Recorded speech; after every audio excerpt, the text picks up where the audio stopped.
Hay calles en Cali donde cruzar de una esquina a otra puede costarte la vida. No hay señales pintadas en el pavimento, no hay avisos, no hay muros, pero todos saben dónde termina un territorio y dónde empieza otro. Son líneas trazadas con sangre. Las llaman fronteras invisibles. En el distrito de Agua Blanca, al oriente de la ciudad, un joven camina por el barrio Mojica 3. Ha fumado marihuana todo el día.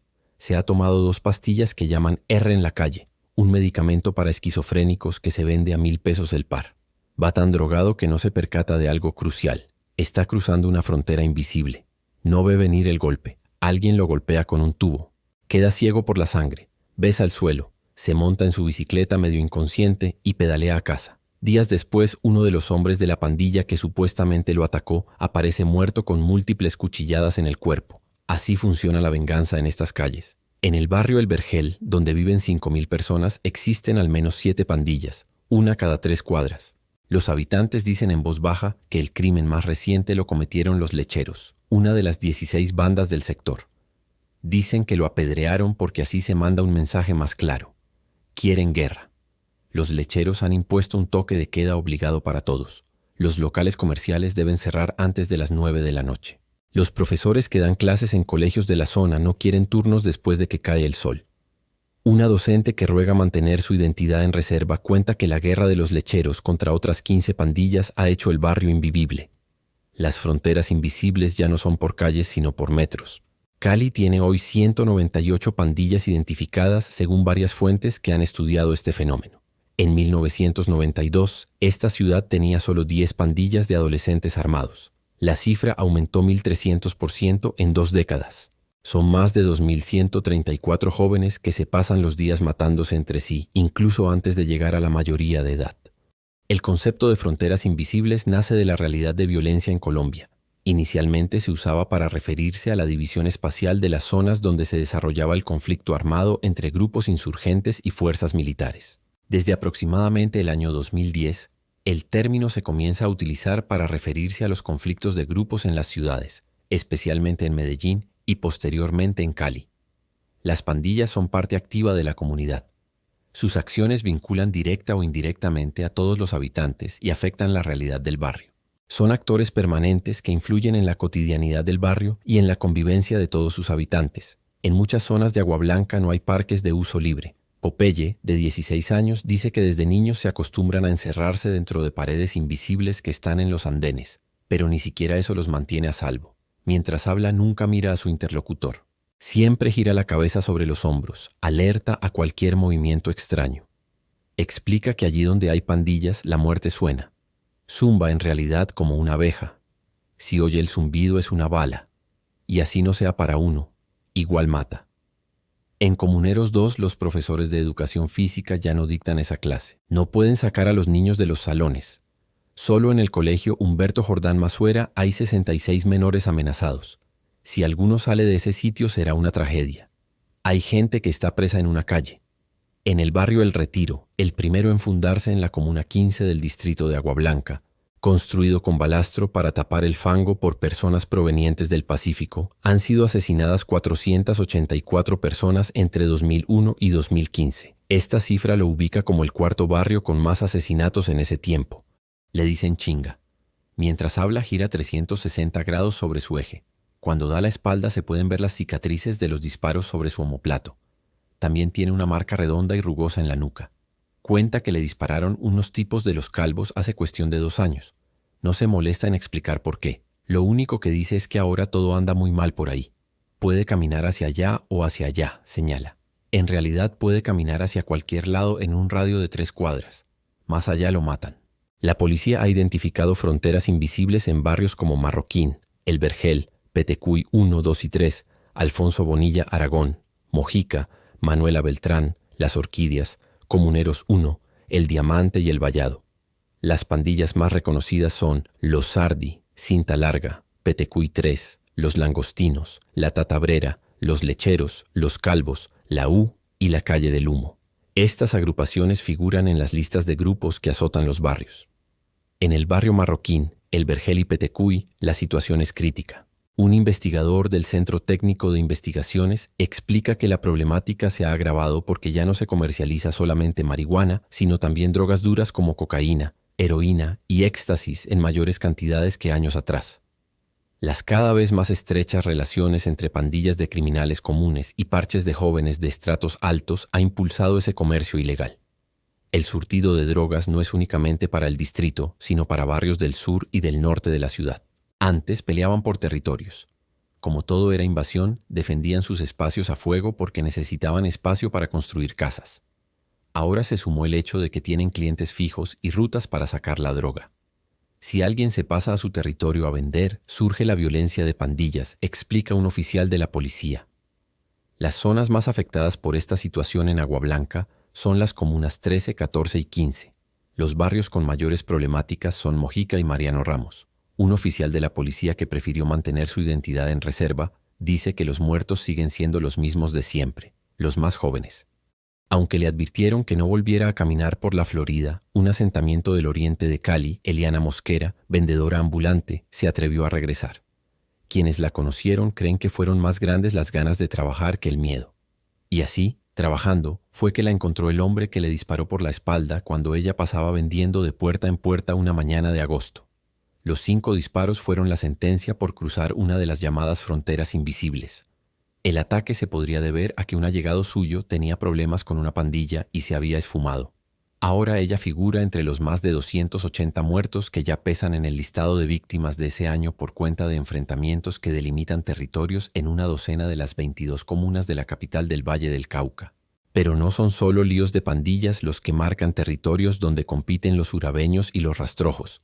El problema radica en que muchos de estos jóvenes provienen de hogares disfuncionales. Solo está la mamá, o en muy raros casos el papá, quienes no están pendientes de lo que están haciendo sus hijos ni de sus compañías, explica el comandante de la Policía Metropolitana de Cali al señalar que a diario hay entre 6 y 10 capturas de jóvenes. Una madre del distrito de Agua Blanca cuenta que su hijo de 14 años está en una pandilla. Ha intentado sacarlo. Le ha rogado por todos los medios que se vayan de ahí, del distrito de Agua Blanca, pero él se niega. Ha pedido ayuda a la Policía de Infancia y Adolescencia para que lo detengan por algo, pero allá le dicen que no pueden hacer nada si no ha robado, si no ha matado. Prefiere verlo encerrado. Sabe que él no pasa de este año. Las víctimas del fuego cruzado entre pandillas no son una exageración.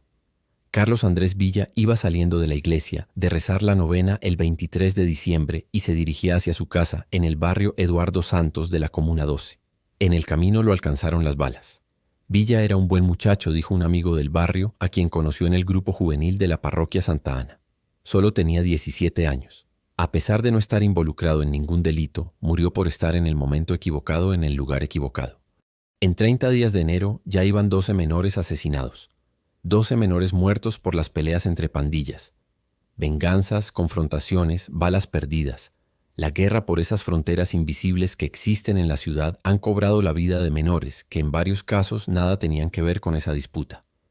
Menores que tal vez estaban a la hora no indicada donde no deberían estar. El 40% de estos homicidios están relacionados con acciones de pandillas ocurridos en los barrios El Paraíso, Mojica, Tierra Blanca y Siloé. Esta guerra no para. En las redes sociales, miembros de pandillas escriben mensajes desafiantes. Juramos vencer y venceremos, publicó hace un par de semanas en su estado de Facebook el miembro de uno de los 134 parches que hay en Cali. El director de Derechos Humanos de la Personería dice entonces que el asunto se está volviendo mucho más incontrolable. Hay apología al delito. Están incurriendo en una forma muy concreta de concierto para delinquir, convocando para que alguien sea objetivo de defunción. En una reunión con muchachos de pandillas del Vergel quedaron pactados 3 compromisos básicos: bajar la tensión, 0 agresión con otros grupos y disminución de los choques con la fuerza pública. Las amenazas también las han sentido funcionarios del Instituto Colombiano de Bienestar Familiar, amedrentados a la hora de ejecutar programas dirigidos a los menores. Andrés Santamaría, personero de Cali, reconoció que la ciudad no está haciendo la tarea. Los jóvenes que pertenecen a pandillas requieren una mayor atención. John Edwin Castrillón era un líder social del oriente de Cali. Rechazaba la práctica violenta entre niños y adolescentes, llamada guireo o chacaleo, que en barrios vulnerables empezó como un juego de baile y cultura, pero luego del estallido social se convirtió en una dinámica de violencia con piedras y armas, entre cuchillos, machetes y hasta las de fuego. También era promotor de ollas comunitarias en el Oriente, combatiendo estos enfrentamientos. Buscaba que estos niños tuvieran un mejor porvenir, mientras se ganaba su sustento diario trabajando como soldador. Fue justamente desempeñando esta labor, cuando soldaba la reja de una vivienda en el barrio Mojica de Agua Blanca, que un desconocido le disparó causando su muerte. El personero distrital, Gerardo Mendoza, reiteró su enérgica condena por los asesinatos de líderes sociales en el suroccidente colombiano, al tiempo que exigió serias investigaciones de los organismos competentes e incluso de la fuerza pública, así como garantías de protección para las personas que ejercen acciones comunitarias en los territorios. Johnny Abad Correa Mena, alias el Anticristo de 36 años, era señalado como jefe de 2 peligrosas bandas delictivas de la ciudad. Murió después de las 11 de la noche de un sábado cuando agentes de la policía que pasaban por el sector escucharon unos disparos. Los agentes se acercaron al lugar de donde provenían los disparos y observaron a unos individuos en una moto. Hubo un cruce de disparos y en el hecho falleció uno de los que iba en la moto. Según las autoridades, este grupo estaba dedicado al homicidio selectivo, la extorsión y el narcomenudeo. Esta estructura delincuencial es señalada como la responsable de la explosión de 2 petardos en la carrera 66 con calle 1 en el barrio El Refugio de Cali, en hechos ocurridos el 31 de agosto. En esa ocasión, 8 personas, entre ellas 6 policías, resultaron heridas por el estallido. El primer artefacto explotó hacia las 10:30 de la mañana al paso de una patrulla de la policía. Casi media hora después, cuando los expertos antiexplosivos inspeccionaban la zona, fue activado por control remoto el segundo petardo. Las autoridades explicaron que la banda del Anticristo era una oficina sicarial que operaba principalmente en los barrios Caldas, El Refugio, Nápoles y parte de Meléndez, en el suroeste de Cali. El miércoles pasado, sicarios asesinaron al comandante de la estación de policía del barrio Alfonso López, capitán Edwin Stewart Mariño, cuando se desplazaba en su carro por el sector de Calicanto, en la comuna 17, al sur de la ciudad. El homicidio ocurrió 5 días después de que el ministro de Defensa lanzó en la ciudad la nueva estrategia de seguridad que incluye bloques de búsqueda para combatir el crimen organizado y reducir los índices de violencia. La primera hipótesis del homicidio apunta a la retaliación de una de las 134 bandas que operan en Cali para vengar la muerte de alias el Anticristo, temido jefe de oficina de sicarios. Jairo Mejía fue arrestado en junio del 2015 por la policía en el barrio Terrón Colorado, oeste de Cali. Es señalado como jefe de sicarios en Siloé, Terrón Colorado y el distrito de Agua Blanca. Presunto integrante de los antiguos Rastrojos. José Miguel Maldonado fue detenido en el 2015 en Cali, presunto jefe de sicarios. Es investigado por los asesinatos de un guardián del IMPEC y de una anciana en Yumbo. Jenny Moreno fue detenido en el 2014 en Pereira, en una finca por la masacre de la Barra La 44. Ya había sido detenido en el 2009, pero se escapó de la detención domiciliaria. Es sindicado de ordenar la masacre por una disputa. Candela es un tipo alto y delgado como una guadua, con una cicatriz que le atraviesa el estómago desde el ombligo hasta la altura del pecho. Dice que hace 2 años sirvió de escolta a un jefe guerrillero que venía desde Buenaventura huyendo de las autoridades. El hombre le ofreció 2 millones de pesos para que lo escondiera en un cambuche en los alrededores de la Laguna del Pondaje por un mes. Candela aceptó el dinero y lo repartió con 2 de sus más cercanos amigos. Pero el guerrillero no llegó solo.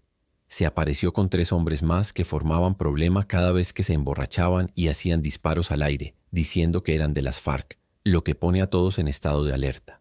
Un policía que patrulla la zona asegura que por Agua Blanca se pasean miembros de los rastrojos requeridos por la ley. Se camuflan entre la población.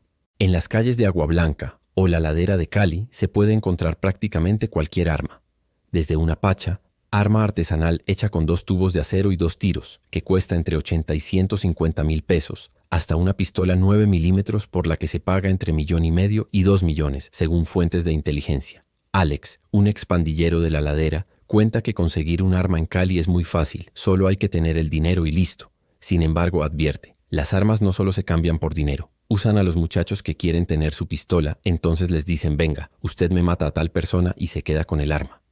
Según el colectivo Cali Como Vamos, hasta el 13 de julio se habían registrado 576 homicidios y cerca del 30% fueron adolescentes y jóvenes entre los 14 y 28 años, un aumento del 5% respecto a las cifras del año anterior. Según indicó la entidad, uno de los principales factores tiene que ver con los enfrentamientos de pandillas y acciones violentas relacionadas con el microtráfico. El estudio indicó que en el primer semestre del año se presentaron 1.258 casos de violencia interpersonal, es decir, 7 riñas al día, con un aumento de 14 episodios en relación con las cifras recaudadas en el año anterior.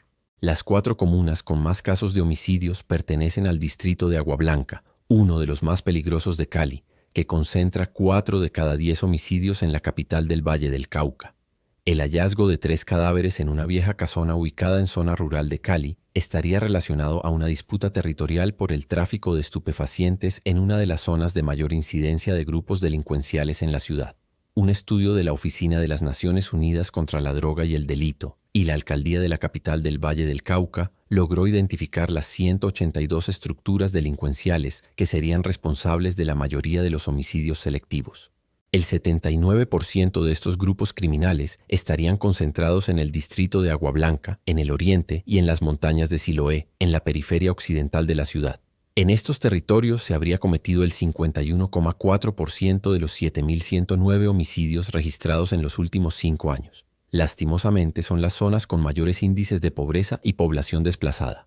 Familias fraccionadas, víctimas de la violencia que vienen con las heridas de la guerra y caen en las redes de estructuras criminales, explicó el secretario de Seguridad de la ciudad. Los integrantes de este tipo de pandillas que nacieron no necesariamente con fines delictivos serían menores de edad consumidores de estupefacientes pertenecientes a estratos socioeconómicos 1 y 2, con una esperanza de vida no mayor a los 24 años. Se calcula que de continuar el crecimiento de los últimos 20 años en el número de pandillas, para el año 2020 Cali tendría 210 grupos de jóvenes criminales, y las muertes seguirían.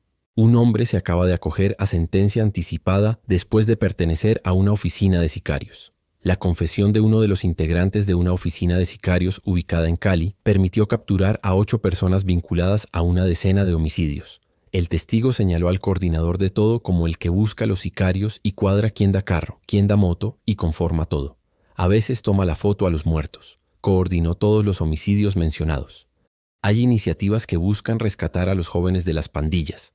Gustavo Mosquera Ibargüen, un expugilista que desde hace 13 años evita mediante el deporte que los jóvenes integren alguna de las 71 pandillas identificadas por la policía en el distrito de Agua Blanca. Si no hubiera descubierto el boxeo, es muy probable que estuviera muerto o preso, sopesa. Hoy tiene 6 hijos.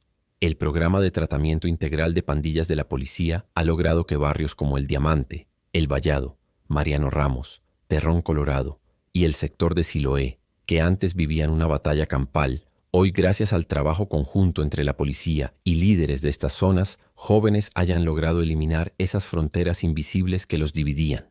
Lo que es Ladera, lo que es distrito de Agua Blanca, se inició con 364 homicidios originados entre pandillas y se terminó después de una intervención de casi 5 años en 2020 con 7 homicidios originados entre jóvenes pandilleros. Es una reducción del casi el 90 o 95% que se ha logrado en conjunto con todas las entidades que se han involucrado con el proceso. Sin embargo, la violencia sigue latente en muchos sectores. En Písamos 3, todos los días hay guireo. Los habitantes están pensando en cerrar las calles porque no pueden salir ni siquiera a la tienda. Todos los días hay jóvenes heridos. La situación está bastante salida de control. Las fronteras invisibles son más que líneas imaginarias. Son cicatrices en el tejido social de una ciudad que lucha por sobrevivir en medio de la violencia. Son el resultado de décadas de abandono estatal, pobreza, desplazamiento y falta de oportunidades. Pero también son el resultado de decisiones individuales de jóvenes que buscan pertenencia, respeto y poder en lugares donde todo eso parece inalcanzable por medios legítimos. La guerra silenciosa continúa. Y mientras haya fronteras invisibles, seguirá habiendo víctimas inocentes atrapadas en medio del fuego cruzado.